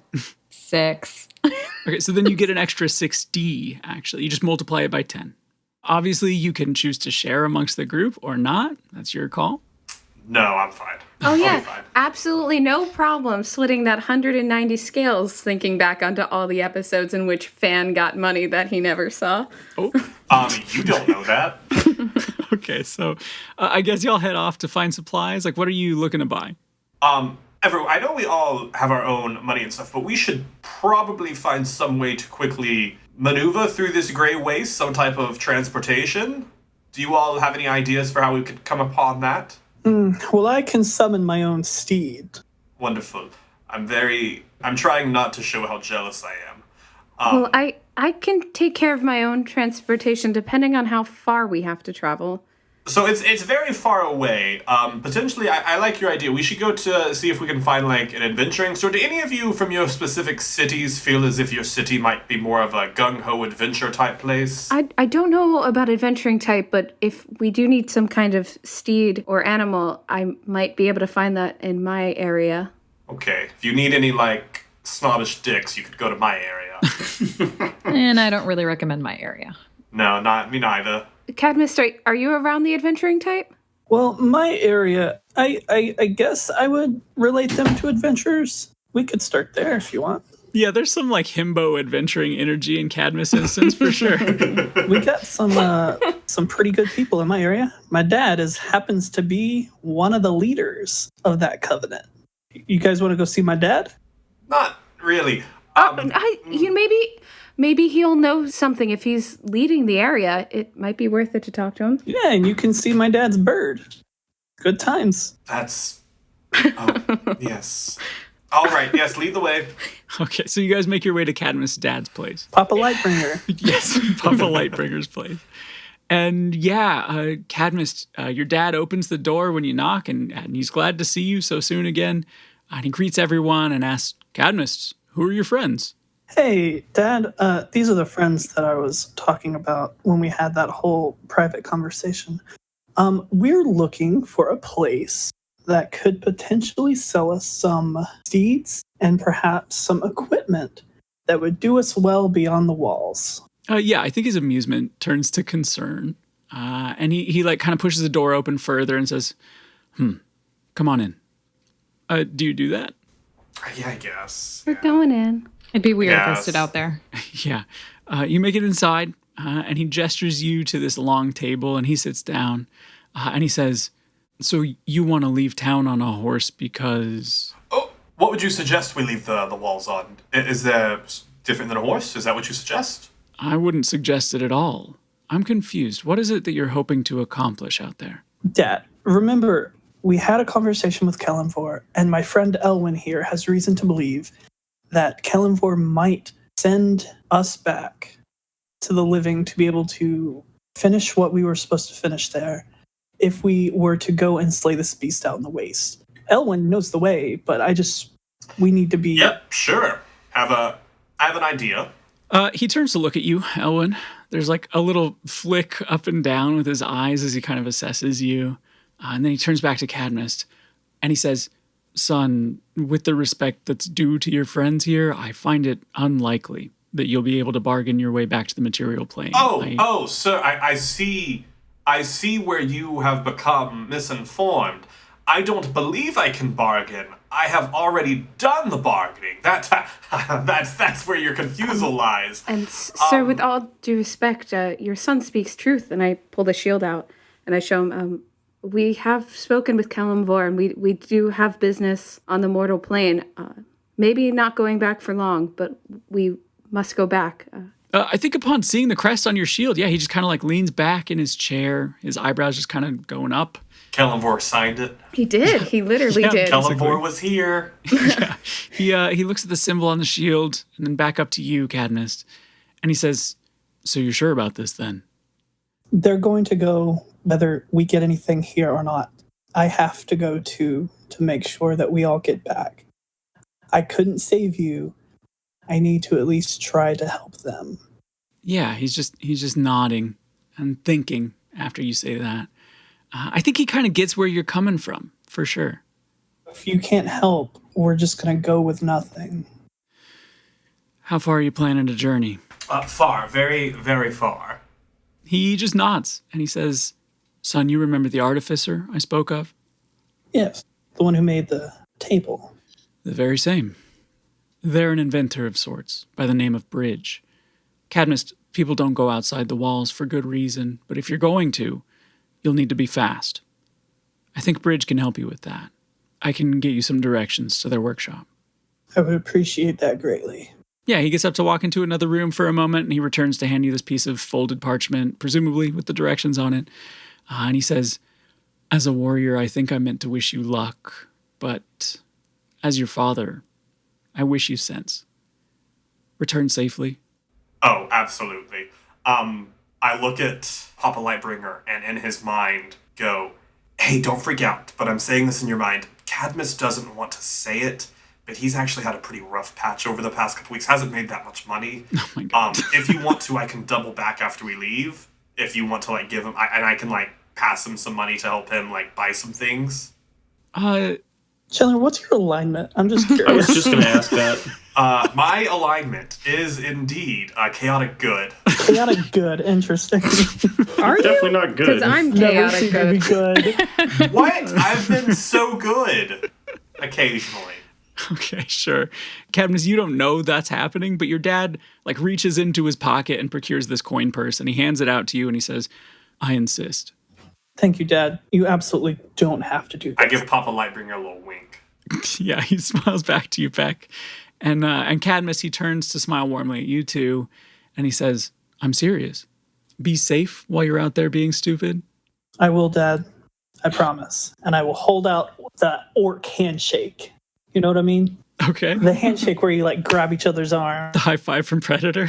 The orc handshake, Yeah. as we call it back in my village.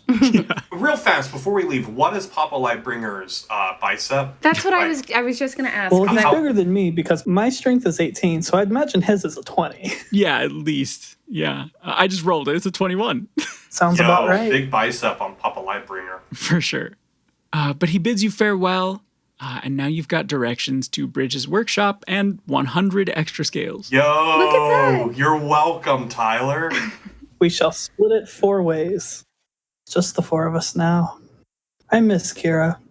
Yeah, listen, she's probably much happier with whatever family member she ran into or what have you. I'm going to insist that Cadmus keep my my share of the 25 because I did pretty all right on my own. I've made a good amount, and we all need to be well prepared. If you see anything you want, feel free to ask me and I will help you purchase it. I do appreciate that. So anyway, Bridge? Yeah, this does eventually need to get cut into an episode that's hopefully not too long, so we can just kind of cut straight over. Yeah, exactly. You follow the directions Cadmus' father gave you, and you find yourself in front of just one of the strangest looking buildings you've ever seen. It's hard to tell if it's a shop or a home, and the architecture is bizarre. It just doesn't seem to follow one set style. The main door is wide open though, and as you step inside, there are just various mechanical sounds filling the space, coming from every direction in here. And over the top of that, there's this sizzling, the staticky, burning sound coming from the far side of the space, where there are these bright flashes splashing over the walls and bathing the area in strange light. Like you as the players would recognize this as like arc welding, but your characters would probably have never encountered anything like that before. And as you like walk further into the space, rather than the sort of traditional over-the-door bell that you might see in like a general shop or something, this little clockwork flying contraption drops from above the door, and it flits across the room and just starts making chime noises near the blue lights. And popping out from under this hunk of metal in the corner is this roughly 3-foot-tall rock gnome in like a large tinted mask and a thick apron covered in dark burn marks. And they pull off the mask to reveal just a shock of messy white hair, and they squint at you before putting on some just like Coke bottle-ass glasses. And they wave to you while they pull off their thick gloves, and they say, "Apologies for the mess. Please come in." And they're just like pushing a bunch of stuff out of the way as they make their way over to you. I will shake their hand. Or Mira can shake their hand. I'm probably still enthralled with this bird contraption thing. So I'm like just staring off in space. Yes, so we are going out into the Grey Waste on a mission from the almighty Kalimvor, and we were pointed this way to potentially get some assistance in traversing the great and powerful Grey Waste. They kind of push a soot-covered hand through their hair to get it out of their face, right? That's gross. And maybe you see a bit of excitement on their face when you say that. Like, it's not lost on you that pretty much everyone was like, we do not go outside the walls, period. But this person is like kind of jazzed to hear more. And they say, "Awesome. I have been going crazy trying to find someone willing to help me test this out. Follow me." And they walk you to the back of the workshop where there's this other room. And in it is a big something under a tarp. Hey, what's that big something under that big tarp? Oh, I am so glad you asked. And they yank the corner of this tarp to reveal this bizarre mechanical contraption underneath. It's kind of like nothing you've seen before. But if you did have to compare it to something you do understand, it's kind of a lot like a carriage, but flatter, maybe like a trailer or a wagon, right? Like it has these incredibly large wheels on it, but strangely, there doesn't seem to be a place to hitch like towing animals to it. You're not really sure what you're looking at here. But there is just this wild expression on Bridge's face. Like you can just tell from their like excited gap-toothed smile and their giant magnified eyes behind their glasses that this is something like really cool to them. Mira, this is the thing, right? This is the thing Kalimvor told us to come get, right? Right. Show Bridge the shield. I'm still just staring at it wide-eyed and not understanding anything mechanical. I just, without even looking, pull the shield out. I don't know. Point it in it. Elwin right now is like, this looks cool. I want this. Yeah, I don't think they really like swoon at the symbol of Kalimvor or anything. Like they don't really care who sent you, it seems. They're just excited to show you this weird thing they've built. And they pull up a step stool and they stand in front of it and they say, "If you'll indulge me, I'll give you some information about it."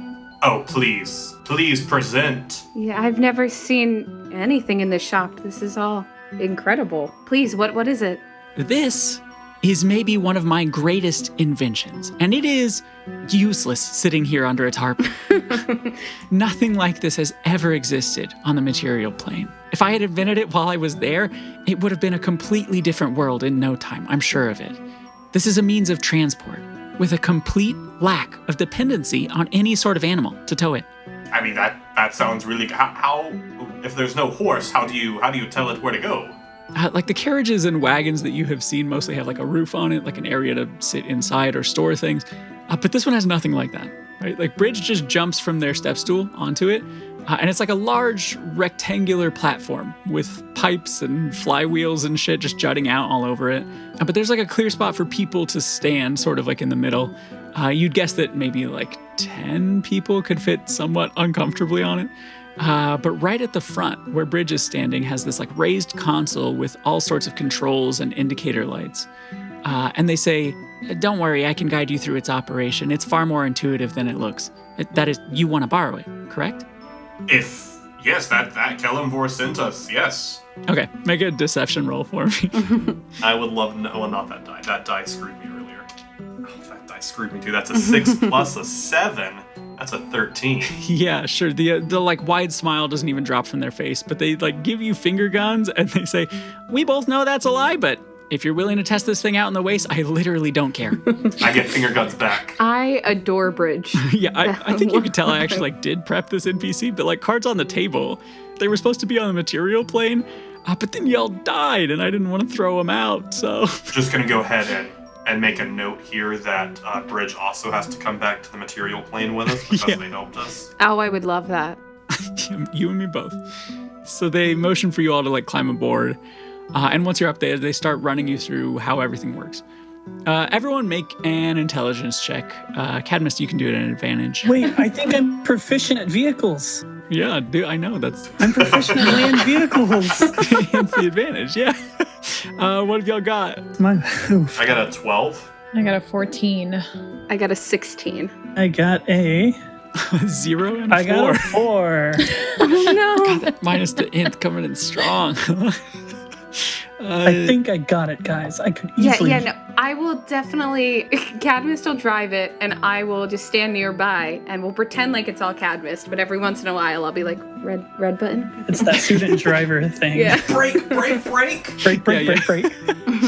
After what feels like definitely not enough time, Bridge seems satisfied with your progress picking things up, and they hop down to the stool and then down to the floor from there, and they head over to hit this large button on the wall, and a series of mechanical whirs and motor noises kick on, and this big bay door rolls up and opens in front of the vehicle, and they say, "All right, let's get her off the ramp."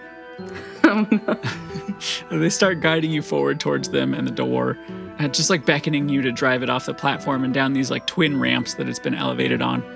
Let's roll with your vehicle handling proficiency. That's a 18 plus some stuff. Yeah, you roll it down the ramps gently and you pull it out the big garage door before coming to a stop where Bridge is pointing to you. And they run up to the side and they say, "That looked great. Smooth sailing from here on out. Pretty flat out there. I know you'll get it back in one piece. Are you headed out now?" I think we needed to pick up a few more just supplies, just to be with us along the way, anything we might need. You don't know if anyone might have maybe some health potions or other random adventuring gear, do you? They kind of laugh and they're like, "Yeah, not much call for them around here, but maybe someone does." That's true. That's fair. Before we go, do you happen to have any just random empty vials that you don't need? Oh no. Are you collecting blood in the afterlife? Not yet, I am. Are you trying to tell me that afterlife blood wouldn't sell for a fortune? If it makes it back. Bridge is like, "Yeah, I'm just lousy with them. How many do you need?" However many you want off your hands. I just open up my bag of holding, just whatever you want to get rid of. Yeah, they lead you over to some shelves, and then they just kind of start fucking sweeping shit into your bag of holding. Oh, perfect. And amidst that stuff is 8 little empty vials, but also loose hex nuts and screws and washers and tiny cogs and shit. Okay. Yes. Thank you. Perfect. Not a trash man, but I appreciate you. All right. Let's go to the adventuring place. Before we head out, just going to Bridge, this is an incredible kindness. Is there anything we can do to help you for letting us borrow this? Or Yeah, Bridge immediately thrusts this bound journal and a pen into your hands, and they're like, "Yes, please take notes on anything that comes up, how it rides, any weird noises. You get the idea." Absolutely, we'll take those notes. All right. Well, you know where to find me. And they head back towards the corner where they were welding, and they just kind of leave you to it. Do we need to go shopping for anything? I mainly wanted to go to a shop to get some more vials. Well, how about we shorthand it real quick and whatever Harp might need, but also say we get basic adventuring gear that we maybe not have, climbing gear and stuff if we know we have mountains. I have such a low AC. That's really all I wanted. And I was hoping to find some sort of something to beef me up a little bit. Some armor. Yeah. Go to Cadmus's shop. Yeah, but it just depends. If everybody's ready to move on or nobody's shopping, I don't want to be the only goof. Do I'll a quick for armor list. too. Yeah. Just to see, try to get that 20 AC. Sure, yeah, we don't even really need to role play all that out. You guys can swing by Leo and Aiden's place where Cadmus has been working. Cool. Who's buying stuff? I guess I'll start. Cool. Are you looking for a huge upgrade or just something kind of affordable that's slightly better? I'll go affordable for now. Yeah, you could easily make the jump from your leather up to studded leather. That gives you 1 extra AC. That's 45 scales. Chain shirt would give you a +2. That one's 50 scales. And then I'll do the one that gives me 2 AC. What was in a chain? Yeah, that works. They just have a bunch already made, and you find one that fits really well with some minor adjustments from Leo. So that was a 2 and plus my dexterity, right? Yeah, I think it's 13 plus dex. Your old one was 11 plus dex, I believe. So you should just be able to add 2 to your current AC. So 16. Yeah, not half bad. Yay. Nice. Cadmus, are you actually looking too? I'm just trying to find something that ups my AC by 1. Yeah, you currently have chain, right? Next up would be splint. 1 extra AC from that, I think. How much is splint? Be 200 scales. If you need a few scales as well, I can contribute. I mean, I think I have that. Thanks to Papa Lightbringer. Yeah, I have 215 ghost money. Nice. I will buy splint mail. Okay, add 1 to your AC then. Do they have just like a generic longsword? Sure, yeah. 15 scales for a pre-made one. 1d8 slashing, 1d10 if you're doing it two-handed. Wonderful. Would you also like to buy these 2 short swords from me? Yeah, sure. Why not? I think they'd be willing to give you 10 for them total. Perfect. So, cool. So 5 to them for the longsword. Yeah, exactly. Yeah. Cool. Works for me. Thanks. If there's a general store, I'll make it super quick. I do want to get a climber's kit. Sure, yeah. Let's just say that it's 10 scales somewhere nearby. 10 scales, great. Do they have 5 kits? Yeah, you buy 1 for everyone? Yeah, I'm going to buy 1 for, yeah. Cool. Sounds good. Then I think we cut back over to Kira. We see her from behind, standing in front of the giant, imposing archway that leads out of the city into the wastes. She's like slinging her pack and her quarterstaff over her shoulders, and she pauses a moment, staring out into the nothingness outside the city's walls. And then, alone, she steps out into the unknown. Kira, you're not really sure where you're heading. So as you leave the walls of the city and you make your way out into this flat expanse, why don't you make me a perception check? That is a nat 20. Hell so yeah, 24. As you leave, off in the distance, one particular peak of the ring of mountains seems to catch your eye. You're not quite sure what it is about it, but you just keep coming back to that. And without much in the way of any real guidance, you kind of figure maybe your intuition is just as good as anywhere else to start. I will go that direction, heading towards the mountain. All right. In your wandering towards the mountains, sort of aimlessly, despite the lack of a clear day-night cycle, it still feels like it's taking ages to get anywhere. It's flat and gray and nearly silent out here. Just the sky rippling above you, casting those odd lights onto the ground in front of you as you lose track of how many steps you've taken. And after what feels like forever of walking, maybe you'd estimate like over half a day even, the silence is softly broken by a sound above you. And when you look up to find the source of the noise, you don't see anything at all. But you can make a perception check to sort of like listen in and try and focus if you like. 16. Yeah, it sounds almost like cloth fluttering on a clothesline in the wind. It's faint, but you can distinctly hear it just zipping quickly over the top of you from left to right. You think it must be fast because it seems to be outpacing the sound that it's leaving behind. But once you start to try and like look in front of the sound to catch it, you see something darting through the sky above you, making these large looping circles. And you have this distinct feeling that whatever is up there is trying to get a better look at you. And then it really sets in for the first time since you left the walls. You're alone and out in the open here. And Kira, you're being pursued.